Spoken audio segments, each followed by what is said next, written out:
EWTN radio and television studios, this is EWTN Theology Roundtable, a conversation with the experts of EWTN's Department of Theology. Got questions about the liturgy, scripture, or tradition? They have the answers. Now, EWTN Theology Roundtable. Delighted that you are on here with us on the EWTN Global Catholic Network. EWTN Theology Roundtable is on the air, and this is Elena Rodriguez rolling out the red carpet, welcoming you with a broad and big smile. Today's conversation is going to be very interesting. What is the truth? That's what we're going to be talking about. Public discourse and the truth. If you're listening on EWTN radio right now, you can call us in with your questions for our expert panelists, the Theology Department Theology Advisors, Noah Lett and Robert Klesko. And welcome, gentlemen. It's always a pleasure to have you here. Thank you, Elena. And I'm saving the best for last. I'm saving the best for last, Colin. Well, you are the Vice President of Theology, so thank you very much for being our host today here on Theology Roundtable. And thank you for being our producer, and we're sad to report to our audience that you are moving on to Religious Catalog, and we will no longer have you in that capacity here in radio. Yeah. So sad, but thank you for all you've done over the years on Open Line and on this program and many others. Thank you, sir. I really appreciate it. It has been a pleasure, and it'll continue to be a pleasure. I'm delighted to continue with the EWTN Religious Catalog Department, so I will continue my relationship with the television network as well. And it's a big blessing. It's That's something right. I always wanted to do. Especially on the on-air dimension of that. That's important as well. Yes. It is very much. It makes my heart happy. So. Well, good. We want you to be happy. And that is the truth. Very, very good. And happy is good. Joyful is good. And we hope that you are joyful listening and watching this show. We want your questions about how to discern between public discourse and the truth. And we're opening up the lines here at EWTN Radio for you. Our call screener, Matt Gubinski, is ready to take your call, and the number is 1-800-585-9396. That number again is 1-800-585-9396. You can also join us via YouTube by going to youtube.com and then typing in the search bar EWTN channel. That'll take you to our live YouTube webcasts. There's a chat there, and Mr. Michael McCall is handling social media today, so you can chat with him. I'll also be chatting with you here, and you can join in with your questions. And of course, Facebook Live. So look for the EWTN radio page on Facebook, and you can join in the chat as well and watch this show as it is being put on the air. So it's a wonderful thing. And what a great topic, gentlemen, that you have picked for our show today, public discourse and the truth. Colin, it seems like because it is all out there in the news, it's not necessarily all fit to print, huh?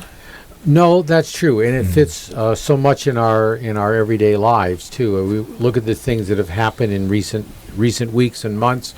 We have the surge of what's called fake news, but we've also had violence, where instead of using free speech to make a protest, violence is even used. So there's clearly a lack of attention to the truth, whether it's in fake news or gender ideology or political correctness on college campuses, or in our everyday lives through rash judgment and through lying and so on. These are all ways in which there is a lack of respect for the truth about God, about human nature, and about neighbors. So this is what we want to talk about today. And as Christians, we're especially called to respect the truth. Jesus said, and it's recorded in the Sermon on the Mount in the Gospel of Matthew chapter 5, "Let what you say be simply yes or no." In other words, the truth is a very direct or very straightforward thing. It shouldn't be that difficult to speak the truth. Think of the difficulties which lying gets into us, the tales that you weave, so to speak, that you have to then remember what was the story I told this one versus the story I told that one. What a horrible way to live, but yet the people who do that. And I think we need to recognize, too, especially as believers, that we see in God and especially in Christ, He is the truth. In fact, He says, "I am the way, the truth, and the life." So we have an obligation to Christ to respect the truth. We have an obligation to God who created and gave things their nature, impressing truth into the reality of creatures and into the reality of human natures, especially in our intellect and will, which reflects God's own power to know the truth and to love the good. And so we have this serious obligation to understand and to read nature and to read our own conscience and be faithful to it. Now, the Catechism, beginning at paragraph 2464, talks about this obligation to the truth. And we can say that each of the commandments, each of the 10 commandments, in some way is calls for respect for the truth about God, the truth about man, the truth about how we ought to think. And that brings us to the 8th commandment, which is what we're talking about in particular today. And the Catechism notes that there are many ways in which we violate this obligation to the truth that is commanded in the 8th commandment.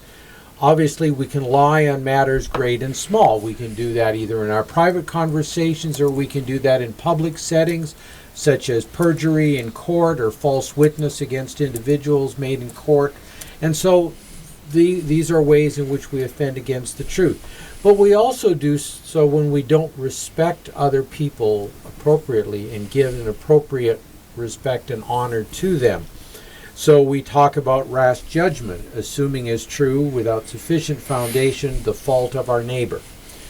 Detraction, where we use truth as a weapon by, you know what so-and-so did, what this person did, what this person did, and you spread that around. That in particular is called tale-bearing, when you spread stories around. But it's a kind of detraction, speaking the truth in order to destroy reputation and honor. We can use calumny, which means to make false remarks that harm individuals, or we can use scandalous words to lead them into sin, to flatter their false opinions, to flatter their sinfulness. And in many other ways, libel, contumacy, where you speak to a person's right directly to them and you don't show sufficient and due deference and honor to them as a child of God, as a person who has human dignity. So there are a lot of ways which we can offend against the truth. But in this one area, Noah, this area of the truth, we can talk about physical or moral violations of the truth, such as we've described. Sometimes when they fail, they lead to physical violations, if you will, to physical force. And we've seen notable examples of that in recent months. Yeah, every one of us simply has to think about the time when we wanted to talk to somebody and they failed to persuade us when it was their turn to talk, and so they wanted to beat us up because we wouldn't take their point of view about things. And it's very clear that that kind of action is wrong person to person. It's also wrong in public.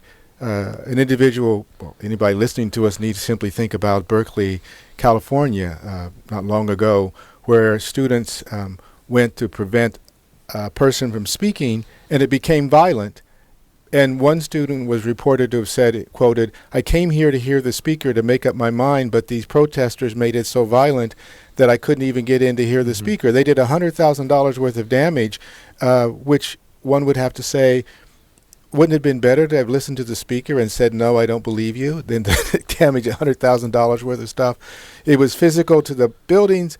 They were physical with the people that were there. The police had to shut it down because it became dangerous for the students who were there. We can go further and become aware of what happens in New York. The date for that is New York City Commission on Human Rights in December 2015 made it the case that if you were a business or a housing authority or had a public space, that you were required to say about transgendered individuals what they say about themselves. And for me to be penalized because I don't say what they say about themselves is to involve me in their head, to expand what's in their head out to in front of me, where I have to live in their head rather than in the real world that judges both of us and makes both of us pay when we disobey nature. And this is an impingement upon my freedom of conscience. It's an infringement upon the civility we both owe one another, it's an infringement upon that individual, because right now the people are in power who say that, I have to say what they say about themselves. What about when somebody else is in power and wants to also be arbitrary, and then that person's victimized? And then, God willing, they would come to the church, where the church would defend them from being free from this kind of impingement of violence and physical violence upon their person.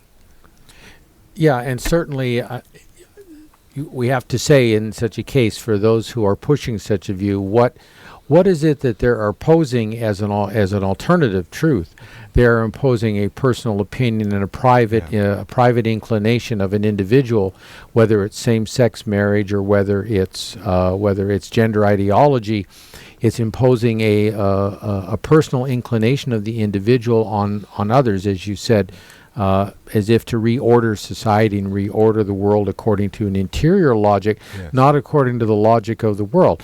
And of course, we did our show last month on utopias, which is where ideology becomes the necessity to rearrange the world according to the universe that is in my head, not according to the universe which God, if you believe in Him, or even nature or evolution, if you believe in those independent of God, the way that is ordered, the way reality is ordered. Yes. Now, we could go on and on. There are 10 million examples of this. Our audience knows them all. What is a Christian to do, Robert, faced with this kind of a world we're in today? What do we do about it to start to bring about a change? I'd like to just offer one point for contemplation. I think what we have to do is constantly, in our minds and on our lips, be talking about the dignity of the human person, because truth is connected to person. All right, and in our modern culture, we're dealing with two competing visions of man. We've got the secular vision of man, which is relativistic. It's, I'm free only when I create my own truth. I create my own reality. It's that dictatorship of relativism that Pope Benedict was constantly speaking about. And really, this is we know this from the culture, from just watch the news for 5 minutes. It's chaos. It's chaotic. And it makes communicating the truth impossible. Because if Noah has one truth and Robert has another truth and Colin has another truth, and we try to sit down and have a conversation, well, I can't trust that either of you are using words the same way that I am. Mm-hmm. And so how can we even communicate? Well, we can't. And I think we're seeing that friction. We're seeing that friction in our culture because when the truth I've created rubs up against reality, the real truth as God has set forth in His creation, well, that's going to cause friction. Yeah. And that friction can lead to frustration. Mm-hmm. We're seeing that. It's evident. And then, Noah, you gave some examples of the violence. When people are trying to organize a conversation and people are reacting violently. Yeah. So we know that's not the way to go. The way to go is the Catholic vision of man, the Catholic vision of the human person, where we're not the masters of reality. We're operators in reality. We're observers of reality. And that reality is sacred because it's God's reality. He's created us and put us in this creation, and we are seeking the truth. We are seeking the truth. We're sacred because, number one, we're made in the image and likeness of God, which includes our rationality, which includes our intellect. Yeah.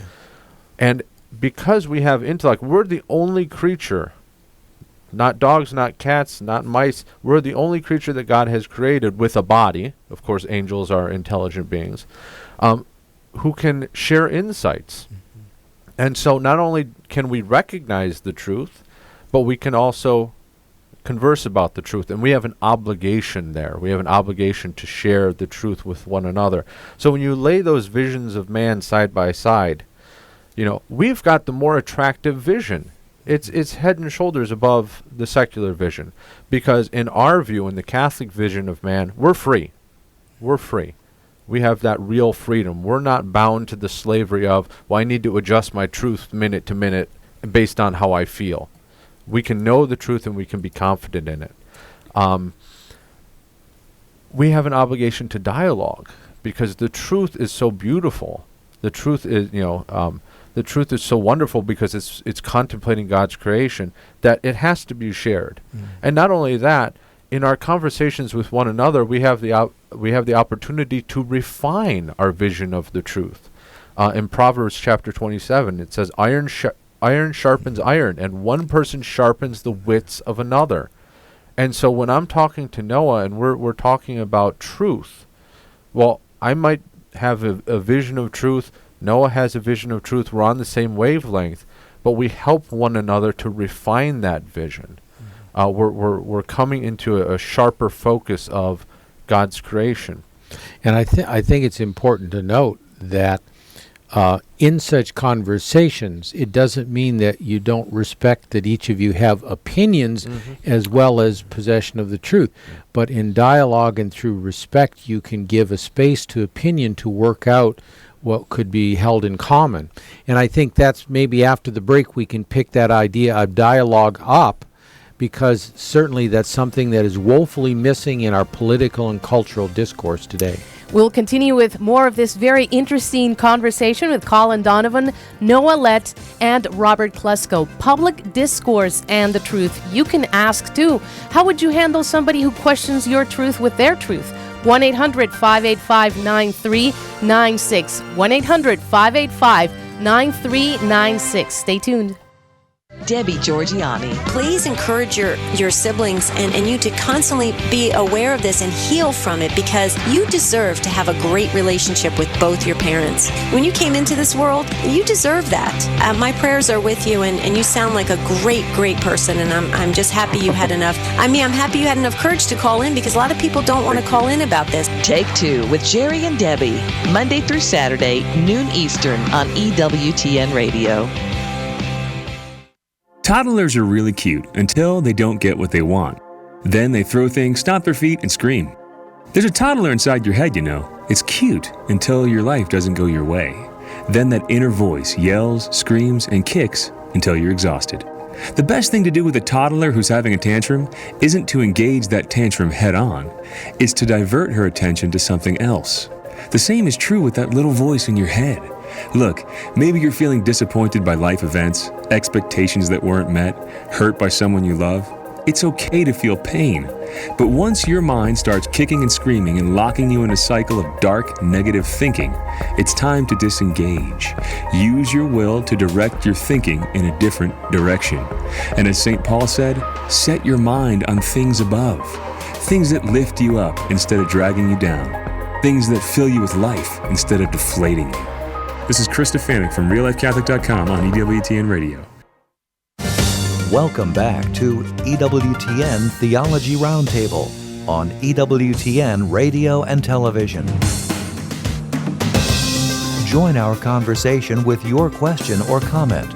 Call us toll-free, 1-800-585-9396. Outside the United States and Canada, call 1-205-271-2985 or send us an email, etr@ewtn.com. That's right. We are checking email during the show, etr@ewtn.com, to ask your questions to our panelists, Colin Donovan, Noah Lett, and Robert Klesko today, talking about public discourse and the truth. Now, certainly we've been dialoguing, and when we dialogue, we kind of find out that we have more similarities than we have differences. So there's that friendship element, even though we might have different ideas. What is the role of dialoguing here? It's very important, because there are certain black and white things morally and certainly in religion and theology that you can talk about.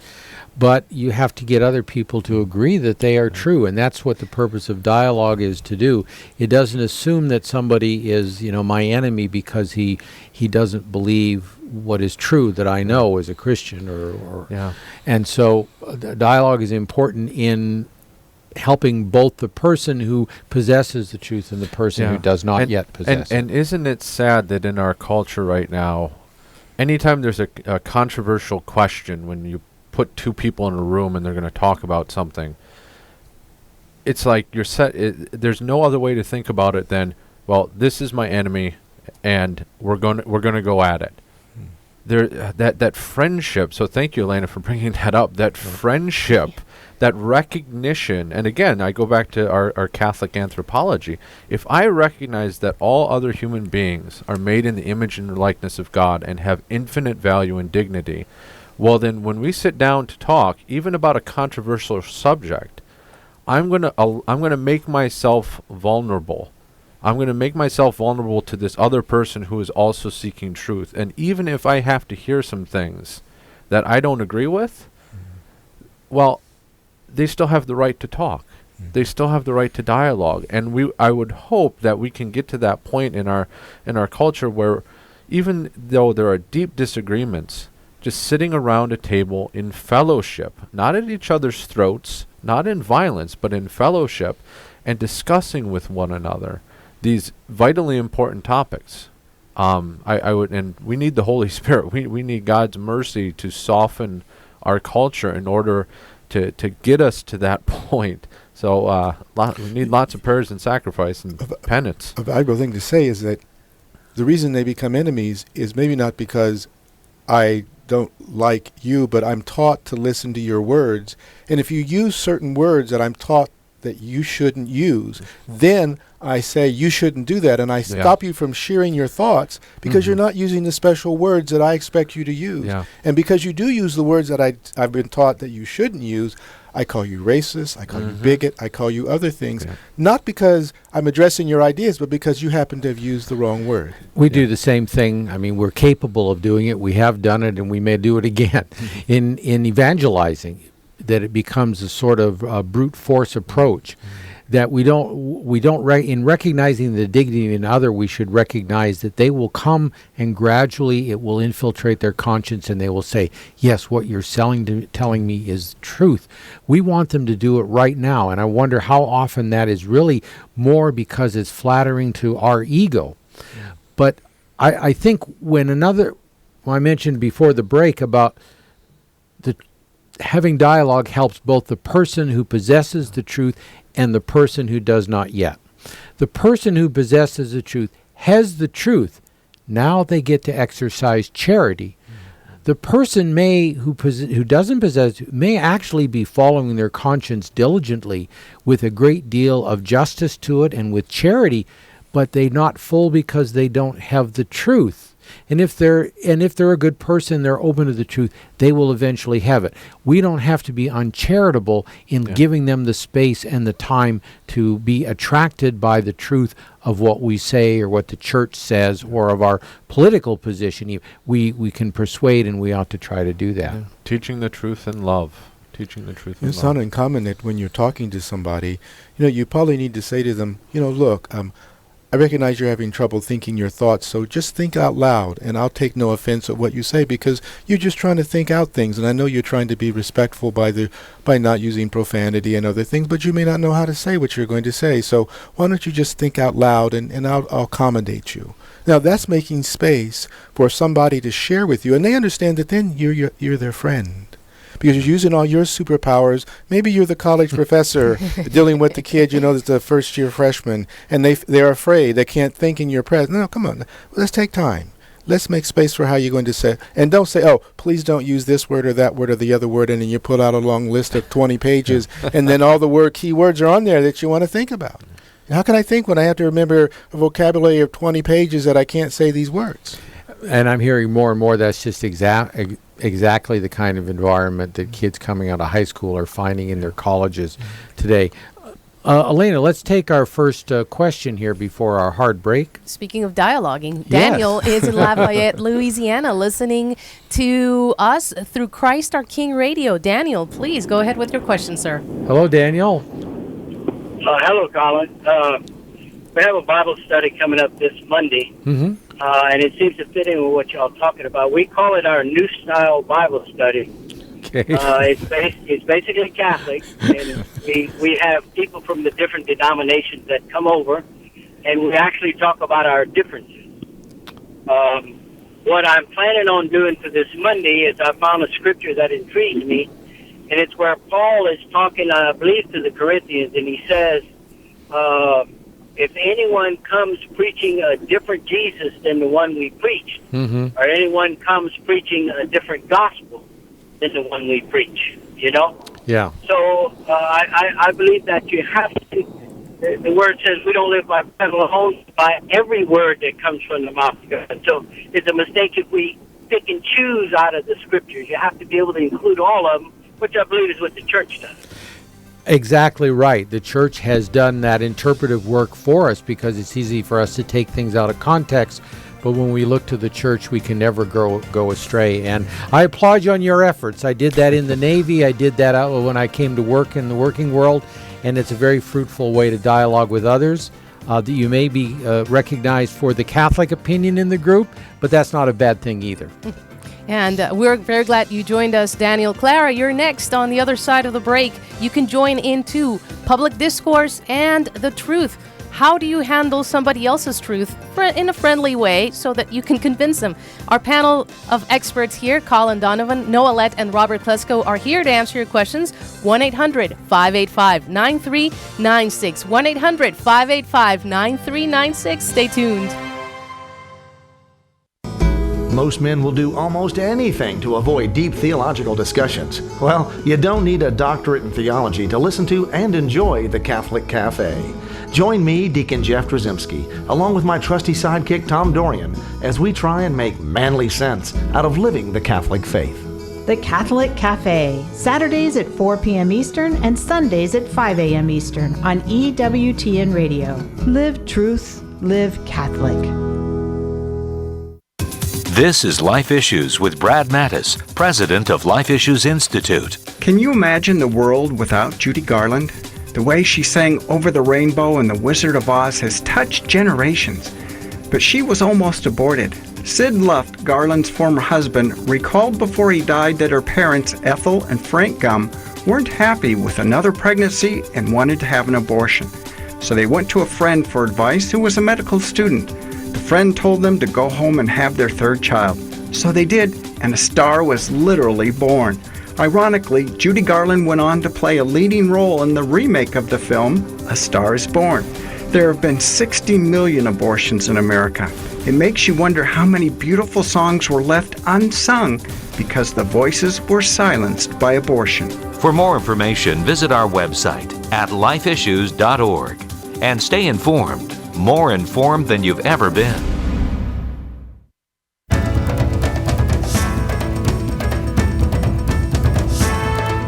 EWTN is available 24 hours a day, 7 days a week. If your cable or satellite provider doesn't carry EWTN's full programming lineup, give them a call and let them know you would like to receive EWTN 24 hours a day, 7 days a week. For more information, go to EWTN.com and click on television. Welcome back to EWTN Theology Roundtable on EWTN Radio and Television. Join our conversation with your question or comment. Call us toll-free, 1-800-585-9396. Outside the United States and Canada, call 1-205-271-2985 or send us an email, etr@ewtn.com. That's right. Theology Roundtable is on the air. Today's topic, the public discourse and the truth. How do you respond to truth? What is truth? The number is 1-800-585-9396. We are also checking our email, etr@ewtn.com, with your questions today for Colin Donovan, the Vice President of the Theology Department here at EWTN and our host, and for our theology advisors, Robert Klesko and Noah Lett, our panel and our experts today answering the question, public discourse and the truth. And Daniel, we want to ask you, make sure your question was very interesting. What if somebody teaches a different Jesus or a different truth? Did that answer your question? Do you have a follow-up? Well, I was hoping maybe Colin could tell me what would be an example of someone teaching a different Jesus. Well, I think you could look at I think you had an example from Galatians, didn't you? They were teaching a different Jesus there, and Paul had to rebuke them. Yeah, the understanding is that in Galatians, Paul is dealing with some people that have come in his absence to the Galatians and told them that they're saved by the law and not by the gospel of the death of Jesus Christ. And so he corrects them and tells them in forceful language, who has bewitched you, O Galatians? This is only what I learned from you, not to do what you're doing, because someone else is preaching to you another gospel. One can think of also the heresies in the church. If you start preaching that Jesus Christ is only a man, or that he's only a God and not a man as well. I mean, these are Jesuses that are not the person that came from the womb of Mary and that died on the cross for us and ascended into heaven. So I guess I would summarize it by simply saying another gospel is one that says what the church teaches is wrong and this other thing is right. Well, if you look back historically, the first thing they did, they get rid of the mystical Jesus, the church. That allows them to take Jesus and do what they want with him, and now they start reshaping Jesus to conform to what is in the mind, and now we're at the part where we're reshaping Adam, as it were, to conform to what is in the mind. And what's left? We get rid of God, we get rid of Jesus, we get rid of Adam, in other words, human nature as it is. There's nothing left except an insane world and a brave new world where nothing that is, where truth, where nothing is true and everything is a lie. It's difficult to communicate to people the thing they take for granted when it's so taken for granted, your ability to express your thoughts without censorship so that you can find the truth. When you are afraid to say what you think, which saying it might actually be a wrong thing, but then there's somebody sitting in front of you that can actually say, have you considered this? Yeah. Have you considered this? And then they lay something before you, maybe it's 5 conversations, but at the end of which you might say, like so many have said, I am so glad that I met a person that let me say what I thought, because now I am corrected, and I am so grateful because I met the Savior. This is so much in advance. I think was something that the Second Vatican Council spoke of. Certainly something St. Josemaria Escriva, who I'm very attracted to as a saint, in terms of the lay apostolate, is primarily lay people, well-informed lay people, courageous, fervent lay people who will influence people to come to the clergy and to be received into the church. There's been a revolution in that has included EWTN and other Catholic media apostolates, obviously, but there's such a possibility of a new age, as it were, in that respect, if we simply dispose ourselves to help out and to do that. Yeah, and I think we can't ever doubt the power that we as informed, faithful Catholics have in our own spheres of influence. We might not think, I don't have a TV network, so I just go to church on Sunday, say my prayers, and I'm good. I don't have to share the truth outside of that hour-long exchange or my private personal devotions. But, you've got that neighbor who you see every morning getting the paper, just saying, good morning, God bless you. I hope you have a wonderful day. That could be all the difference to opening a door to an extended conversation about who Jesus Christ is. And sometimes that's all it takes. You don't have to have the eloquence of Paul or the deep wisdom of St. John to be an evangelist. Yeah. Just to share the truth. The truth has power in itself. That's right. And we have the truth and power in itself, God being the truth with a capital T.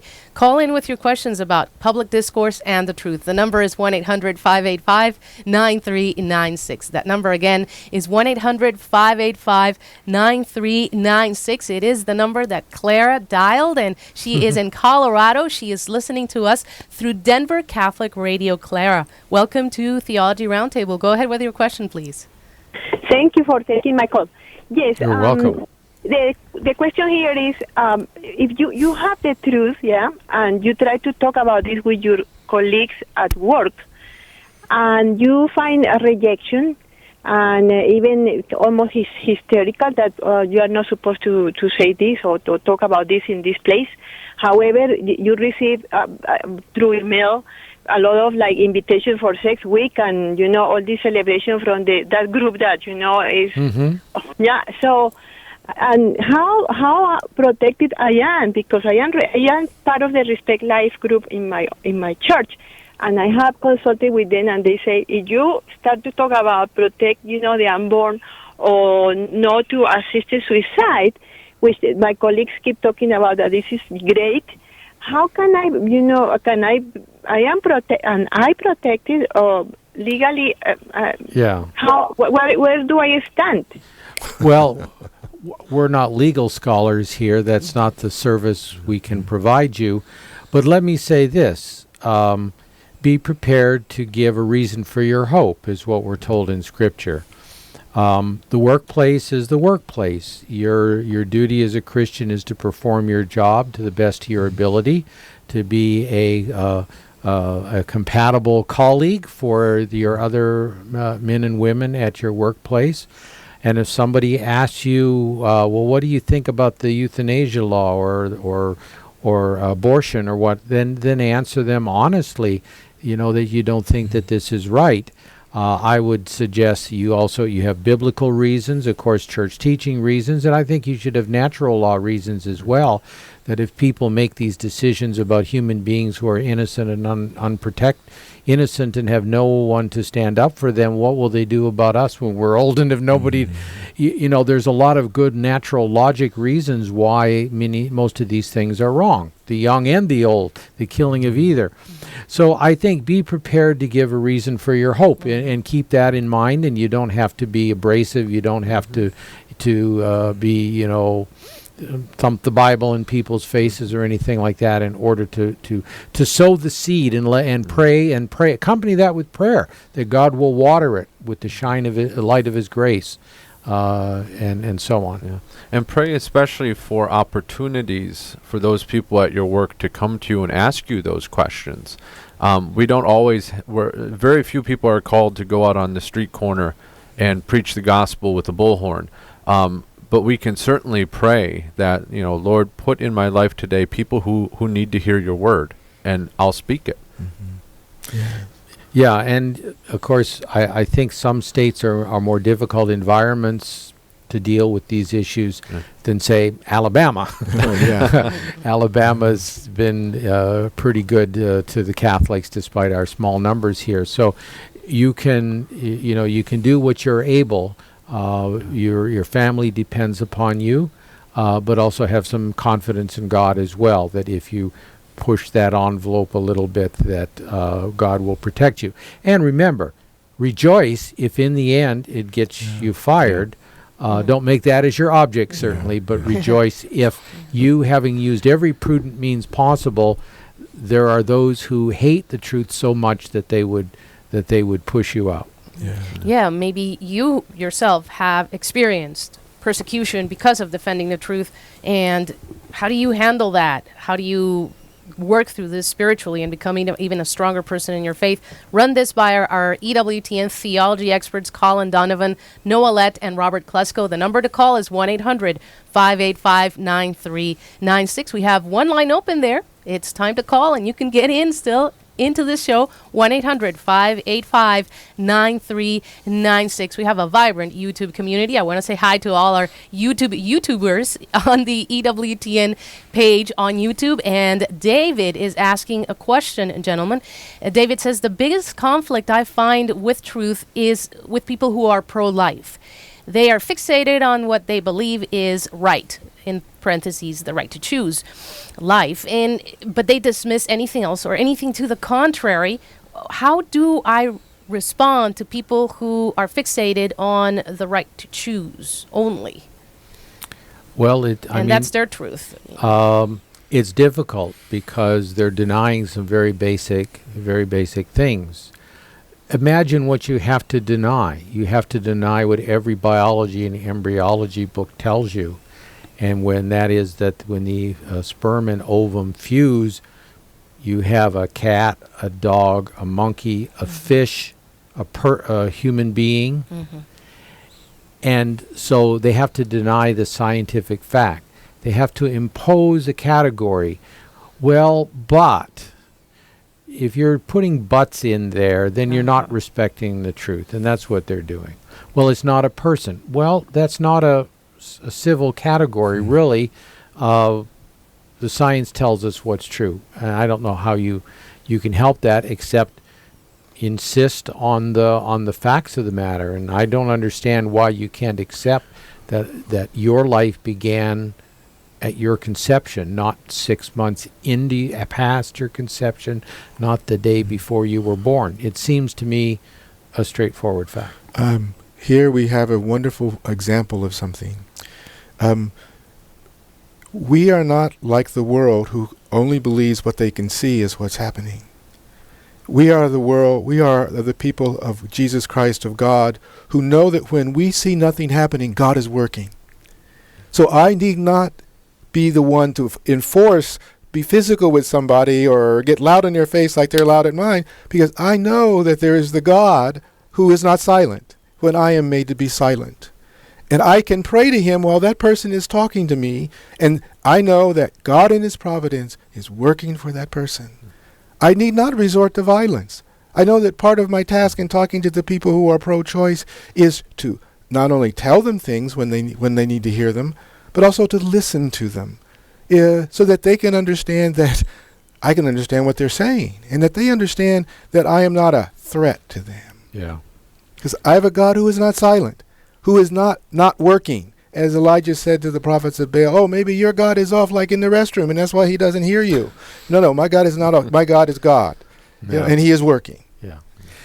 And I think, too, Terry was asking about the sort of the psychology of it, too. How do you convince a person so convinced that their false idea is correct? We have to think of what a universe has been created.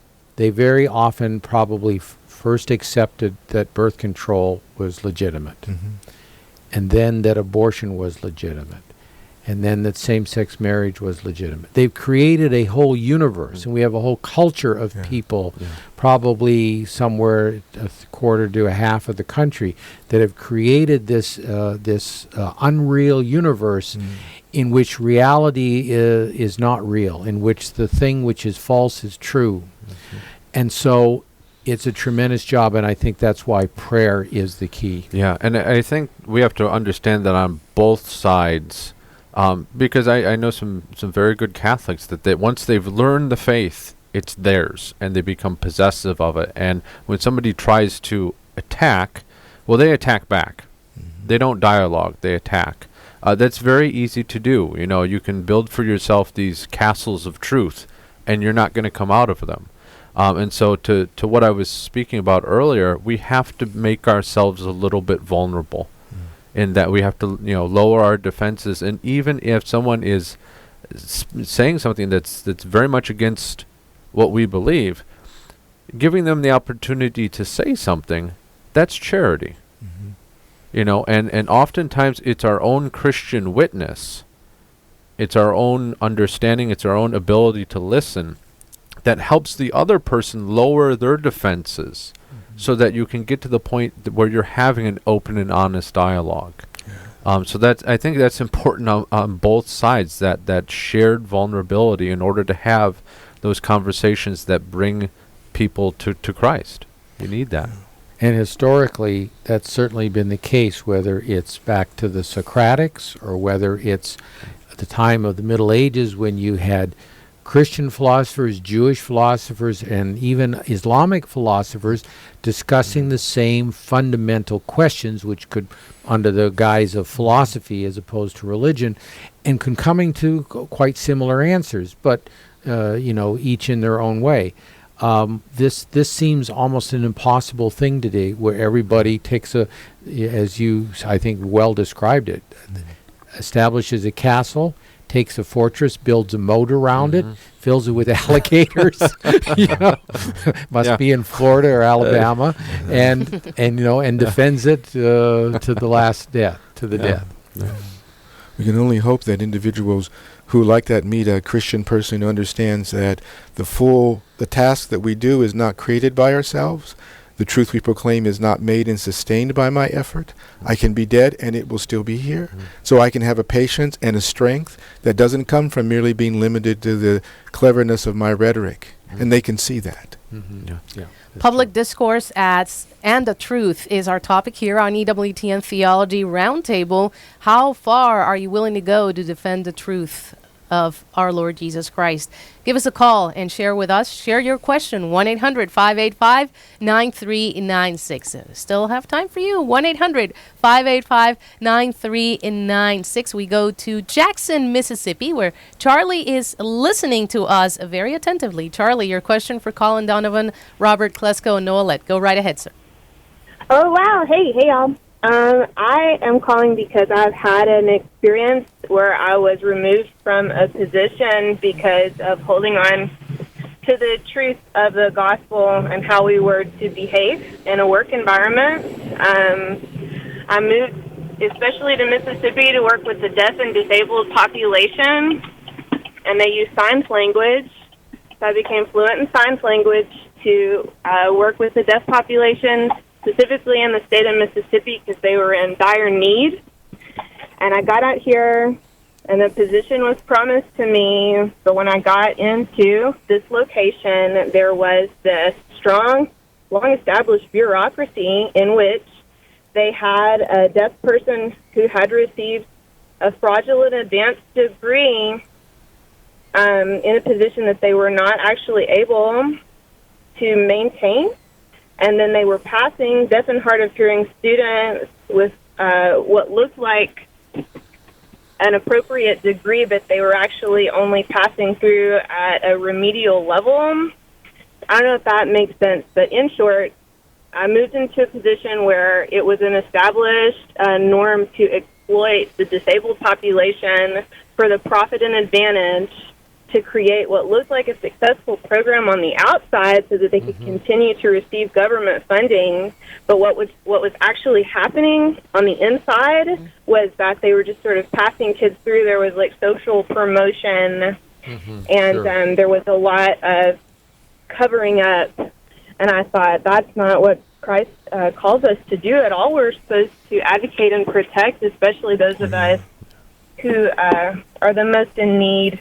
And I saw that there was just a lot of manipulated information. Well, I mean, this in any job, it can come up that, let's say, a financial related job, you could see embezzlement. This is almost a species of embezzlement, as misuse and misappropriation. There are these kinds of cases all the time. There is the tendency not to speak up regarding various kinds of physical or harassment in the workplace and other places. Whether it's in Congress or the White House historically or wherever it is, probably on the Supreme Court itself, or in our churches, in our parishes, in our schools.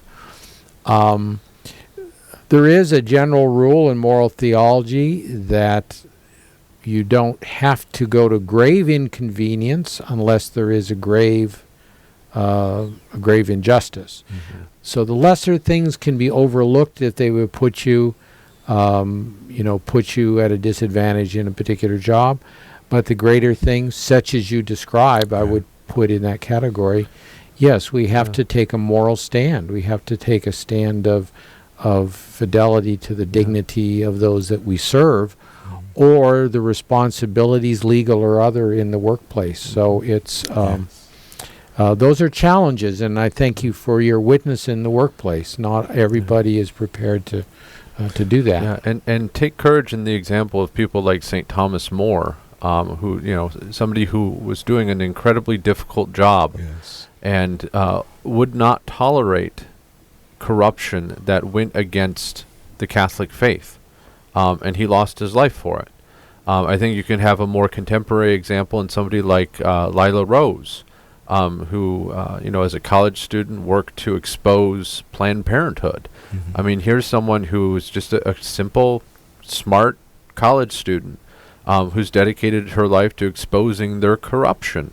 Now, I'm not saying you're called necessarily to that, but there are people in our world today who are standing up against evil and corruption and bringing it to the light, and that's also an important aspect of standing up for the truth. How true. Yes. There's a great line in A Man for All Seasons, which is based on notes taken by Roper, the son-in-law of Thomas More, that first became a play and then was made into the movie. But there's that discussion where he talks about with his daughter about whether whether he would take the oath of supremacy or not. And he explains how, if there's any wiggle room in the words at all, if there's any way he can find a space that he can fit through morally, he would do it for the sake of his family, for the sake of his country, to stay chancellor because of the good that he'd do there. But in the end, he could find no such wiggle room, and so he had to stand up. And he had went as far as he could morally go in that. And it's a good example of to think through how I can tackle this problem. Our first reaction is usually just to react and to speak out sharply and be abrasive ourselves in the defense of something. But there are ways to do it and accomplish it prudently. And in the end, there may not be any way except that sharp word spoken out against injustice. And if you are led to that point, you have to do it. But that's a great movie. This may be this time of the year when we should be watching that and seeing how to deal with the injustice given to a whole society and within a whole society. Kathy's in Cleveland, Ohio, listening to us through the rock. Kathy, we just have about a minute and a half. Please go ahead with your question quickly. Oh, hi. Thank you. My question is just dealing with family members, that claim to be Catholic but don't always follow the truth on a lot of these issues that you're talking about, especially pro-life issues.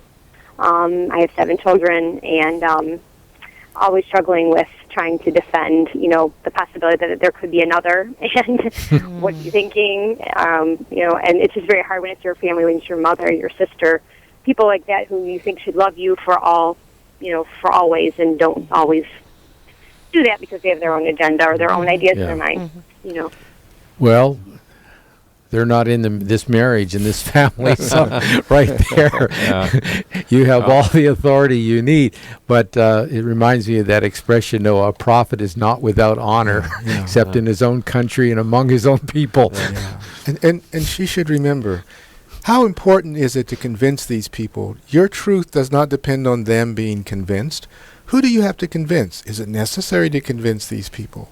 Maybe your husband and you understand that you convince one another, but be careful that you don't make other people the standard of your peace, because you have to convince them in order for you to have peace. You don't need them. If you're at peace with God on these issues, that's the ultimate peace. You don't need much more than that. And we have Steve in New York. Steve, we have less than a minute, but please share your comment with us, sir. Real quick. Steve, go ahead. Hello. Yes, sir. Real quick. Hey, Steve. We're about to close. Okay. Fake news epidemic. When I tuned in, I thought this is what this conversation is really all about. Your truth is your truth. My truth is my truth. As a society, we've gotten away from critical thinking, metaphysics. You don't necessarily have to bring Jesus into the conversation right away. Exactly. Back to Aristotle and his 4 causes. Yeah, that's true. In fact, in a pluralistic society, it's usually best to start with natural law thinking and reason.